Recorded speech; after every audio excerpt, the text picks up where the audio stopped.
What's going on, guys? Hope you're all doing well, and thank you so much for popping into my review for episode 7 of The Acolyte. There's only one episode left. And look, let's not waste a lot of time with this garbage. You could see all over the internet of people that watch this and tore it apart. And yeah, I could do the same exact thing. This was terrible. Just like the last couple episodes. I mean, just like the show. It's terrible. And the writing is terrible. Right when you think that it couldn't get any worse, it gets worse. This is a train wreck. And every episode we see a new car on that train derail. And next week we have the caboose. So once the caboose goes off the tracks, the thing's just going to be derailed completely. So yeah, we get a repeat of episode 3, where at the end of the last episode, Soul says, "I'm going to tell you about what happened, and you're going to listen." Talks to May about that. So in this episode, we see the truth. The truth. I don't think there was a lie. I don't feel like there was a lie. I don't feel like there was a cover up. We basically knew all of this information already. The only thing the only couple tiny things that we didn't know is that Soul kills the mother and Soul lets OSHA's bridge that she's standing on collapse, and he decides to save OSHA instead. Okay, great. Because he's got such an emotional connection to her after talking to her for 10 minutes. Maybe not even that. He's like, I think she's going to be my Padawan. I feel like she's is going to be my Padawan. It's like, okay, where did this come from? Why do you have such an attachment to this kid? I mean, even Qui-Gon Jinn, when he met Anakin Skywalker, he had an attachment, but I mean, it wasn't like, I'm going to destroy all of Tatooine just to get him out of here. I mean, it was a little ridiculous how he goes in with Torben, who's probably the worst character of the show, who's like, you know what? I'm homesick. The reason of all of this, really, is because I'm homesick. I don't want to be here anymore. 7 weeks. It hasn't even been 2 months. And this is someone who's been raised to be a Padawan, and he's been taught patience. And guess what? He doesn't have it. And he's very like he's doing things off the cuff. Like when they get the blood results back, he's like, "This is it. This is our virgins in the Force. This is it." He gets on a speeder bike and he goes. He doesn't give a crap about anybody else, and he just wants to get back home. And he doesn't care about anybody else and what they want. He just wants to get back home to Coruscant because he's homesick.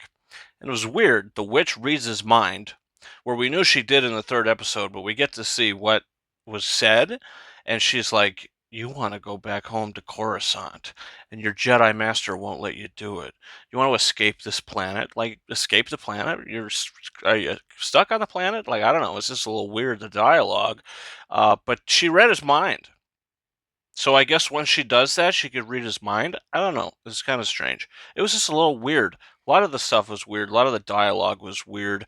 Um, and the witch mother, she's gonna disappear, and she does the Death Eater move, as she's gonna fade away, and Soul kills her to protect May. I mean, he didn't probably know what the hell was going on. I don't know, so he kills her. Um, but then he doesn't kill the other mother. He just kind of lets her apparate away as well. It was just very underwhelming. This episode should not have been the flat, like the full episode should not have been the flashback.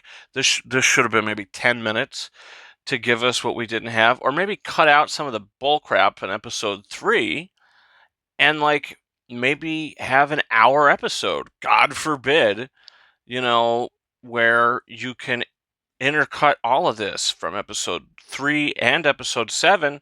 This should have just been all one episode, which was just kind of chronologically told, and everything's cut together. Even though it was kind of like stupid, I just feel like they set it up to this big mysterious past, and what happened, what's the truth, when the truth is that May set the place on fire, nobody else helped her, and she, you know, fell, and they thought she died, whatever the case may be. And yeah, what else happened? Who killed the witches? Carrie Ann Moss, I guess, killed the witches. She just kind of used the Force telepathically and killed all the witches. I don't know. They possessed the Wookiee to fight for a little bit. Yeah. What's the truth? I don't know. I mean, it was very underwhelming, extremely underwhelming, convoluted, and now you got one episode left to somehow wrap this up. How you gonna do it? I have no idea. And I mean, the story's already BS. So how is this BS gonna end? I have no idea. Now they mentioned that because these two are sisters, and they have this. One of them has a mark on their head, and Osha doesn't have the mark on their head. So they thought Osha was in danger because this ascension was going to be some sort of sacrifice. I don't know. We don't know. They don't explain it. You don't know what the hell is going on. You just have to go with it. And these witches, I mean, you don't understand. No, they're not developed. It's really bad. Didn't care. And the Soul guy, I mean, the Soul, I mean, what was so bad? I mean, honestly, he could have just used the Force to pick both girls up and pull them over instead of just like these two collapsing bridges.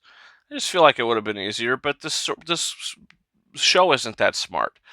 Um, yeah. And when he says the M count instead of midichlorian count, why can't you just say midichlorian?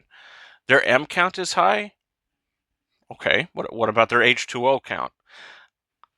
How about their oxygen levels? I don't know. It was just like very strange. It's just really bad. $180 million to this crap. And you got one episode left. This is a disgrace. And the song at the end of the thing, the song at the end of the credits, is not Star Wars. It is not Star Wars. I mean, who decided that that was okay? Let's get this song and put it in here. No, it's not Star Wars. It's not. It's not. It does not fit. It is ridiculous. This whole thing is ridiculous, and I don't care. And I can't wait for it to be over, honestly. How's it going to end? I have no idea. I have no idea, really. I have no clue. I mean, there's just so much nonsense going on that they're going to have to slap together, which I'm sure they will. So we'll see. Yeah, another just week of a descent into hell. So next week we're all gonna burn. Guys, comment down below. Did you see this episode? What did you think about it? Leave your thoughts, your honest thoughts, down below. So don't forget to hit that subscribe button. We've got a bunch of exciting reviews coming in the future. We've got review for The Boy and the Heron, which I'm finally very excited to check out, and a bunch of other stuff too. Look, The Lion King is me celebrating its 30th anniversary. I'd like to put up a review for that if time allows it, and a couple other things as well. Look, Longlegs, Maxine, I'm going to try to get out to the theaters to see those, and another one that's going to hit streaming next week. It's Horizon, a part one of a chapter of an American saga, the Western by Kevin Costner, where it was just announced today that the second chapter is not going to be released theatrically, or it's not going to be released. They canceled the release. So is it going to be postponed? I don't know. It might be just dead in the water. So we'll see. I mean, it kind of failed at the box office. So should I even watch it? I don't know. Maybe I will, just to kind of get in on the action. So that's where I'm at, guys. You can follow me on Twitter at Ranking72 and Instagram and TikTok at KingArises131. Thank you so much for watching my review for episode 7 of The Acolyte. And until next time, over and out.